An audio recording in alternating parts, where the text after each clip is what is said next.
আল্লাহ রাব্বুল আলামিন যে বলছেন মার পেটের ভিতরে তার নাভিটা গঠন করো, ওই জায়গা থেকে এক চিমটি মাটি এনে বানাও, যেই জায়গাতে তাকে দাফন করা হবে এই কবরের মাটি এক জায়গায় আনো, ওই জায়গার মাটি নাভি গঠন করে গোটা দেহ আল্লাহ রাব্বুল আলামিন সৃষ্টি করে মার গর্ভ হইয়া এই দুনিয়ার জগতে আমাদের আগমন হইল। এই দুনিয়াতে আগমন হওয়ার পরে আল্লাহ রাব্বুল আলামিন জানায়া দিয়েছেন এই পৃথিবী বেশি দিনের নয়, তুমি কিন্তু বলে যাও না। এই জন্যে এক কানে আযান আর এক কানে ইকামত দেওয়ার সিস্টেম। সন্তান ছেলে হোক আর মেয়ে হোক, এক কানে আযান আর এক কানে ইকামত দিতে হয়। কেন আযান ইকামত? এই হাদিসের ব্যাখ্যা তাকরীরে বুখারীর মধ্যে আল্লামা জাকারিয়া রাহমাতুল্লাহ আলাইহি লেখেন, এক কানে আযান আর এক কানে ইকামত দেওয়ার কারণ হইল জানাজার নামাজে আযান নাই, ইকামত নাই। দুনিয়াতে আসার পরে আযান ইকামত দেওয়া হয়েছে। এখন থেকে তুমি রেডি থাকো, কোন সময় তোমার জানাজার নামাজ হবে। আযান ইকামত হয়ে গেলে ক ঘন্টা করে নিয়ত বাঁধে ইমাম সাহেব? আছে টাইম নাই, সাথে সাথে আল্লাহু আকবার। ওই মুয়াজ্জিনের লা ইলাহা ইল্লাল্লাহ, ইমাম সাহেবের আল্লাহু আকবার, মাঝখানে যে ফাঁক, এই ফাঁকটা হলো তোমার দুনিয়ার জীবন। এই ফাঁকটা হলো তোমার জীবন, ইহকালের স্থগিত। এখন এই কারণেই জানাজার নামাজে আযান নাই, ইকামত নাই।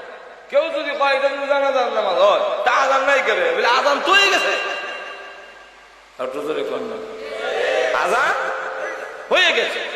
আর এমন ভাবে জানাই দিলেন যে প্রস্তুত থাকো, পরে তৈরি হবে। এই কথা বললে হবে না, তো প্রস্তুত থাকো, আমি পরে রেডি হবো, এই কথা বললে হবে না। রেডি জন্মের হোক থেকে রেডি থাকো, রেডি নাইলে দুকা খাইবা, দুকা খাইবা। আর একটু জোরে করবা, কারণ কোন সময় মরবে কোন গ্যারান্টি, এত যখন গ্যারান্টি নাই, কোন নিশ্চয়তা নাই। এই মাহফিলে বসা অবস্থায় মৃত্যু হতে পারে, ওয়াজ করতে করতে মরণ হতে পারে, ঘুমাইবেন আর উঠবেন না। দুইটা ঘটনা তো করে আমার সামনে, আমার সাথে খুব ধাক্কা লাগে। এর মধ্যে একটা হইল শেখ দিগলবাগী রহমাতুল্লাহ আলাইহি। আমি আর হুজুর এক মাহফিলে ওয়াজ করলাম। হুজুর গেলেন বাড়িতে, আমি আমার মামার বাড়ি। আমি তো ঘুম থেকে উঠলাম, কিন্তু আমাকে ডাক্কা উঠেছে ওই এলান শুনে যে শেখ দিগলবাগী রহমাতুল্লাহ আলাইহি নাই। আমাকে যখন এই কথা বলা হইল, আমি তখন বিশ্বাস করিনি। ঘুম থেকে ডাক্কা দেবো, এই কি কথা, তোর মাইক দিয়ে এলান হচ্ছে, মাইক দিয়ে এলান হচ্ছে, একসাথে ওয়াজ করে এলাম। হুজুর বাড়ি দিয়ে ঘুমাইলেন, কে কথা বাজে কথা না। তখন খবর লয়ে দেখি ঠিকই হুজুর আর নাই, শেষ। ধরে কন্ট্যাক্ট সবসময় আমার সাথে প্রায় থাকতেন হযরত মাওলানা জয়নালউদ্দিন শাহ, অষ্টগ্রামে থাকতেন। যেটা চিনি না মনে আপনারা, এত ধরে না চিনতেন না, প্রায় আমার সাথে থাকতেন। কিন্তু উনি গেলেন সিলেট গেছে, আমিও লন্ডন গেছি। লন্ডন যাওয়ার পরেও টেলিফোনে আমার সাথে আলাপ হয়েছে। উনি ঝিনাইদহ, আমরা সিল্লাতে ঝিনাইদহ। এর কদিন গেল না, ঘুমাইছে। এই যে ঘুমাইলেন আরো যেরকম ঠিক নেই। তাহলে জীবন কতটুকু, এই জীবন ভাইয়া ফাইজলামি করে না, যেরকম ঠিক নেই। ফাইজলামি ছাড়া মৃত্যুর জন্য প্রস্তুত হও, যেরকম ঠিক নেই। ওই মসজিদের পালকি যে তোমার ঘরে কখন আসবে তার কোনো নিশ্চয়তা নাই, তোমার খবর নাই। এখন লক্ষ্য করে দেখেন যে এই অবস্থায় যে আমরা এই পৃথিবীতে আসলাম, আসার অবস্থাটা কি, যে আমরা আসার সাথে সাথে একখানে আযান আর একখানে ইকামত দিয়ে ইকাতে বলে দেওয়া হয়েছে যে তোমরা রেডি থাকো। আল্লাহর রাসূল বলেন যে আমার গায়ে আজরাইল হাত দিতে গেলে পারমিশন লাগবে, কিন্তু এরপরও আমি রাসূল বলি আসসালামু আলাইকুম রাহমাতুল্লাহ বলছি, নামাজের সালাম ফিরাইলাম, পরে আবার আসসালামু আলাইকুম বলার জন্য মাথা ঘুরাইতে পারবো বলে আমি রাসূল বিশ্বাস করি না। এই হলো জীবন। আল্লাহ বলেন এই জীবনের দুঃখাত করে না। যেরকম ঠিক ওয়ামাল হায়াতুদ দুনিয়া ইল্লা মাতাউল গুরুর।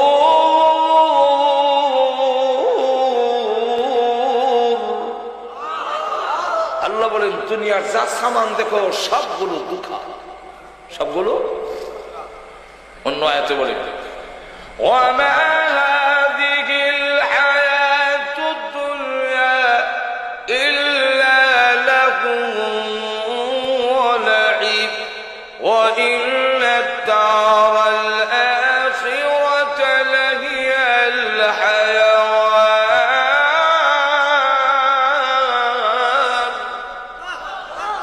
আল্লাহ রাব্বুল আলামিন বলেন এই দুনিয়ার জীবনটা কিছুদিনের খেলাধুলা।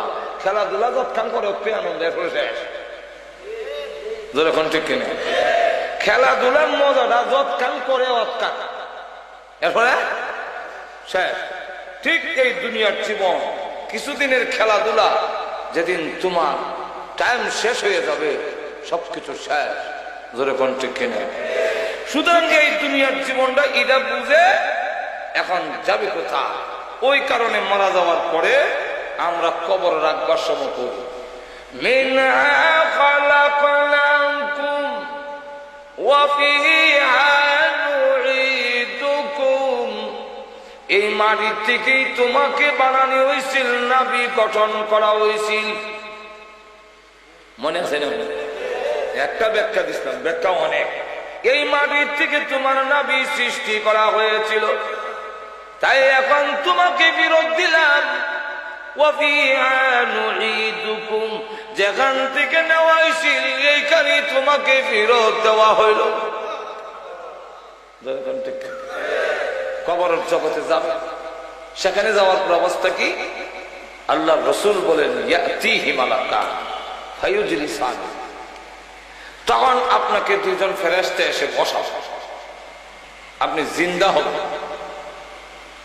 আল্লাহ ثم يميتكم ثم يحييكم ثم إليه ترجعون।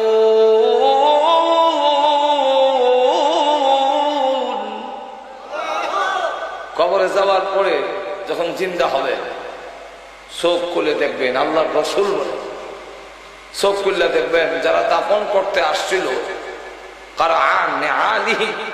তাদের জুতার শব্দ কবর থেকে শোনা যায়। চোখ খুললে দেখবেন, চোখ খুললে দেখবেন সূর্য লাল হয়ে গেছে, এখনই সন্ধ্যা হয়ে যাবে। সন্ধ্যা হবে না, কিন্তু মনে হবে যে এখনই সন্ধ্যা হয়ে যাবে। কবরের দুইটা পার আমরা যত কাছে দেখি এত কাছে থাকবে না। আল্লাহ রসুল বলেন চৌকে দেখা যায় না, এতটুকু দূরে যাইব। কেন লেগে? আমরা বড় করে দিবার লেগে না, যাতা দিত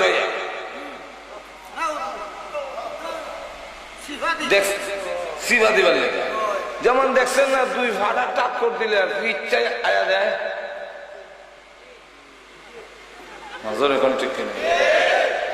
আমরা দেখছেন না ইডাটা দিতে গেলে ফিসে যায়,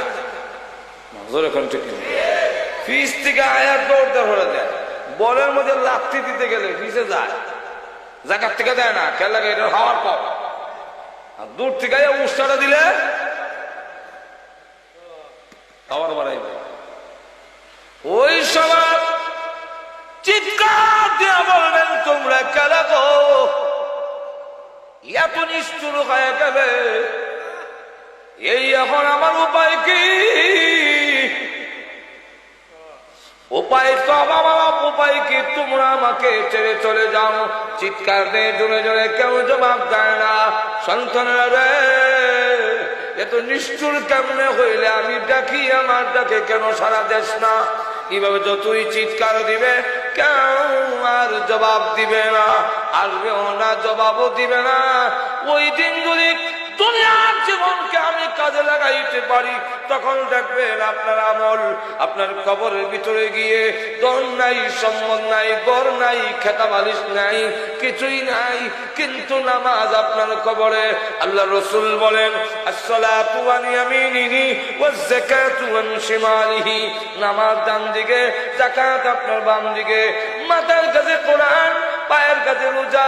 দেখে বলে ভয় করো না, নাম কানাউমাতিল আরুস, নতুন জামার মতো ঘুমাও, আমরা পাহারাদার হয়ে থাকবো। তোমার মর কিয়ামতের আগ পর্যন্ত ঘুম ভাঙতে আমরা কখনো দিব না। ওই দিন তখন বুঝবেন দুনিয়ার জীবন অযথা, আমি কার পেছনে নষ্ট করলাম, সুদ কেন খেলাম, সুদ খাইয়াও বললে মুড়া হয়েছে, ফিডাই একলা আমার খবরও, এটা কোনো বুদ্ধিমানের কাজ হইতে পারে না। আরেকবার ক্ষেতের লাইন কেটটা ক্ষেত বড় করলাম আমি, কিন্তু ফিডা খামো আমি, জায়গা নিব অন্যরা, এটা কোনো বুদ্ধিমানের কাজ হইতে পারে না। আরেকবারের জায়গা দখল করিয়া বাড়ি বড় করে দিয়ে গেলাম আমি, বড় বুক করবো অন্যরা, ফিডা খামো আমি একলা, এটা কোনো বুদ্ধিমানের কাজ হইতে পারে না। আরো জোরে কম। কিন্তু শয়তান যে আপনার কান্দ সর হয়েছে, আপনি বাড়ি বড় করছেন, আপনার কি দিল জোর করিয়া? আমাদের সমাজে কিছু লোক আছে জোর জবরদস্তি করে আরো জনের জায়গা দখল করে লাভ। আমি দখল করে লাভটা কি? বাড়ি বড় হইলো, তোমার কি দিল, তোমার কি দিল? অন্যরা বন্ধ করে নেবো, ভিডিওটা তুমি আপনার কেউ নেবে। এরপরে আল্লাহ রাব্বুল আলামিন বলেন আয়াতের মধ্যে, আমার তেলাওয়াত করা আয়াতে, ওয়ামিনহা নুখরিজুকুম তারাতান উখরা। এখন যাবো কোথায়, যাচ্ছি কোথায়? গাড়ি চলছে চলছে, রুহের জগৎ থেকে জান্নাত থেকে গাড়ি ছেড়ে দিয়েছে, মার পেট হইয়া, দুনিয়ার জগৎ হইয়া, কবরের জগৎ হইয়া, এখন যে হাসরের দিন। আল্লাহ বলেন ওমিনহা নুখরিজুকুম তারাতান উখরা, আবার তোমাকে কবর থেকে জিন্দা করে যেদিন উঠানো হবে। বেশি লাগবে না, আল্লাহ হত্যা করলে শেষ হয়ে গেল গো। আল্লাহ তখন কব উঠো, কেমনে উঠবা? বলে হত্যা করলে হুজুর কেমনে তুলবো, হুজুর কেমনে? বলে আলু কেমনে তুলো? লম্বা লাইন টান দেয়, এটা হইলো আলুর কবর। মুর্দা বেশি দিকে কবর লম্বা, আর কি মুর্দা তো বেশি, আলুর বীজ তো এতে যায়, তে মারি যায়, দাফন করে। এক সপ্তাহ পরে দেখা যায় আলুর লোক বেরিয়েছে, আর মূল আলুটা ফিরছে। যেরকম ঠিক না? 2-2.5 মাস পরে লত ধরে টান দেয়, 8টা-10টা জমটা বেঁধে বলে, তোমরাও আলুর বিচিল জায়গা লাশ নিয়ে কবর তো মারিতে লত গেছে আল্লাহর কাছে।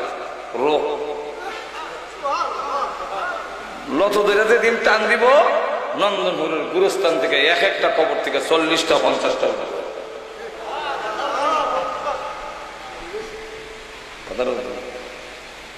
এই জন্য আল্লাহ বলছেন ওমিনহা নুখরিজুকুম তারাতান উখরা। কেন উঠবা?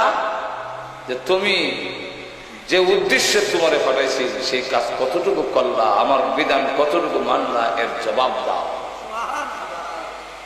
এই জন্য আল্লাহ রাব্বুল আলামিন এই কথাটা উপলব্ধি করে আমাদের সকলকে কিয়ামতের মাঠের প্রস্তুতি নিয়ে দাঁড়াবার তৌফিক আল্লাহ আমাদের দান করুন। সকলে জোরে সোরে বলেন আমিন। ওয়া আখিরু দাওয়ানা আলহামদুলিল্লাহি রাব্বিল আলামিন।